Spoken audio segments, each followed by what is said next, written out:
What is up, my friends? I did the ending explained, or try to explain where the hell Tiger King even went. So now a lot of people are asking, where are they now? So this is what this video is going to be about. Where the hell are all the people from Tiger King now? So anyways, if you want any more recommendations for me to do for Netflix shows or TV or movies or anything like that, please leave them link below. I will definitely get to them. And I mean, we're under quarantine, so leave some recommendations below of things you're binging right now. And yeah, let's just get into this video right now. So Joe Exotic, as we know, at the end of this documentary that was just filled with wildness and craziness throughout, we know he got 22 years in jail because of the murder for hire and the abuse to the animals. Right now he is currently giving a lawsuit out, and he wants $94 million in damages. This goes out to the U.S. Federal Wildlife Service and the U.S. Department of Interior. And basically he's saying that these were all based on false testimonies, why he got his conviction, so he's wanting this money back. But who knows if Joe's gonna come out or not. There was rumors and jokes that Cardi B was trying to start a GoFundMe. She has gone on to say that she was just playing around, so don't take that too seriously. Another person that people are asking about is Carol Baskin. Did she do it? Did she not? What do you think? Let me know below.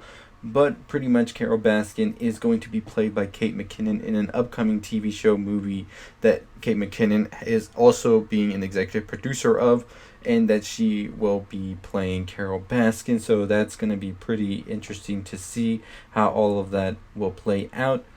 But pretty much we see that on Twitter and all the news and all of that, that there is an investigation being sort of looked into again about this whole ordeal with Carol Baskin and the mystery behind her husband.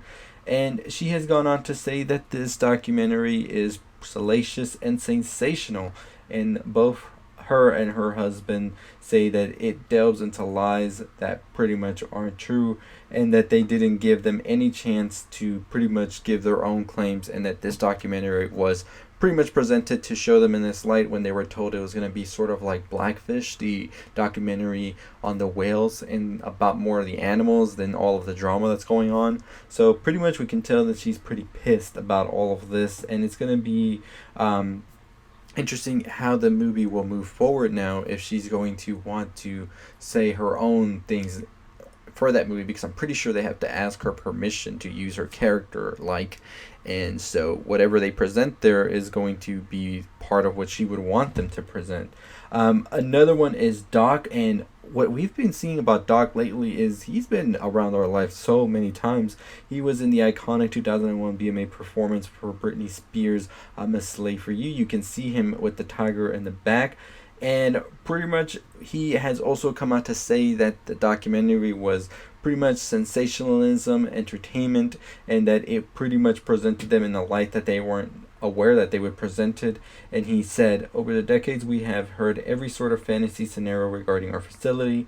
Many of these less flattering than mistruths have been manufactured by those in the animal rights movement that oppose animal ambassador programs of any sorts.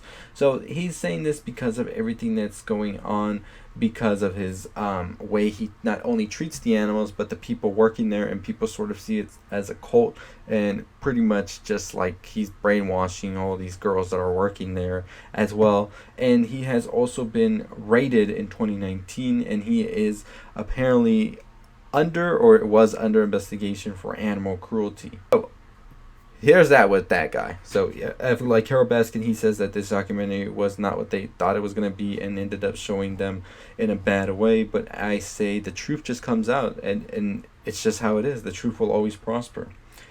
Jeff Lowe, who many people are saying was pretty weird how he didn't get anything like Joe Exotic did, even though he was part of the story big time, is continuing to own and operate the zoo that we see in the documentary that is in Oklahoma. And that's that with that. So there's not much more to say. We did know he was trying to open that new zoo, and I've seen some reports on the news talking about how that wasn't coming about because of the whole corona thing and everything. So we're gonna have to wait and see. But remember, in the documentary they did say this opened a can of worms, and Joe is cooperating with a lot of animal activists and the law because he just wants revenge pretty much for all these people. So in the coming months, maybe even years, we'll hear more about what's going on with them. So Rick Kirkman, the one who is behind the producer of the Joe Exotic reality TV program, he's pretty much cut all ties with Joe, and now he is in Norway, and he's gotten married, and he's a freelance reporter now. That's according to his Facebook page. John Finley, who has been the butt of many memes lately, is apparently now fixed his teeth, and many people are talking about that. So that's the biggest story surrounding him, and many people were making fun of him during the documentary for that, but he has gone on and fixed them, and now he pretty much is married. And Dylan Passage, his current husband, is still married to him, and there's that. So, I mean, I didn't know where else to go with that because that's all the information we have about him. So, I'm very curious to see where all of this leads, especially with the movie coming up. Like, how is that going to work? How are all of these characters going to be presented, especially because they're all alive and they all seem to want to have a say when it comes to what is presented about them. So yeah, it's very interesting to see how a lot of these people that were so deeply involved with everything that was going on throughout the documentary pretty much are out there just doing the same thing still, and it's just insanely saddening to hear that the animals haven't gotten the release they need yet, because I get when they say that if they're out there in the wild and stuff, there's poachers and all of that, but I just think that there is another way, because at the end of the day, a lot of these people have these animals, whether it be for ego, whether it be for some other deep root cause that they don't want to discuss, or it's just purely to make, as Jeff Lowe says, get some girls in. So it's disgusting, and hopefully they are able to get more awareness for these animals after this documentary, because this documentary went everywhere. It was just insane how big it got so quick, and it might have been through all of the conditions we were all in and just waiting to see what drops next on Netflix so we could just discuss it and talk about it that made it get to this point. But I do think that this is definitely a matter that still needs to be addressed. The memes and everything are funny, they are, but we also would be incredibly naive not to further go on with the whole animals and see exactly how they can actually be saved as well, and put an end to all of this big cat collecting, because I mean, come on, you don't need a tiger.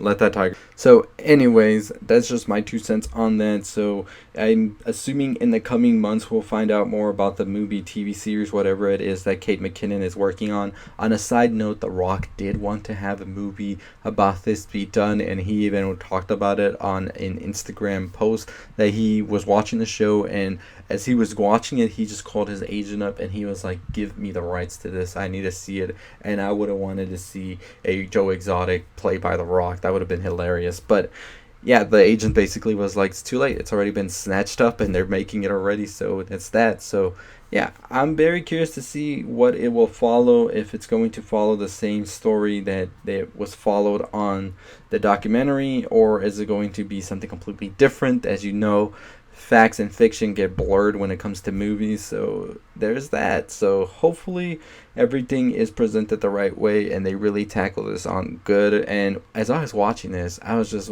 thinking in my head, imagine if Murphy behind American Horror Story and American Crime Story was behind a Joe Exotic TV series. That would just be insanely fantastic. And if you haven't seen any of his stuff for Crime Story, I suggest you do. You got the OJ Simpson one, you got the Versace, and my goodness, you just have to check it out. I'm just telling you right now, it is insanely good. So yeah, just my thoughts on all of that, and hopefully we get a good TV movie, whatever they want to do out of this, and just the facts are presented, and we'll see where it all goes with everybody. And yeah, let me know your thoughts. Are you gonna watch the movie? Have you even watched the documentary? And who do you think would be good casting for this? If y'all want, I'll do a video on casting, but I'll only do that one if we get to like 100 likes on this video. So if you want, I'll do a dream cast for the movie. And yeah, so let me know below if you want to see that, but make sure you give it a thumbs up. I'll do it at 100 likes. What are your thoughts on Joe Exotic and everybody else and how they're doing now? Do you think some people got away too easily? Do you think some people should be left alone? Let me know your thoughts below on this whole thing, because I mean, Tiger King is our quarantine, like that's our religion right now. This is what we pretty much everybody talks about on social media, and you see it everywhere every now and then, whether you want to or not. You just can't escape it. So if you're watching it, let me know your thoughts below on everybody. What do you think about Joe Exotic? Should he be released or not? And as always, if you haven't already subscribed to the channel, what are you waiting for? Hit that like, comment, share, all that good stuff. We're on the road to how many? 15,000 subscribers right now. I know we can get there. So make sure you follow me on Twitch. Make sure you follow me on Anchor, all that good stuff. And as always, I'll see you all next time. Stay positive.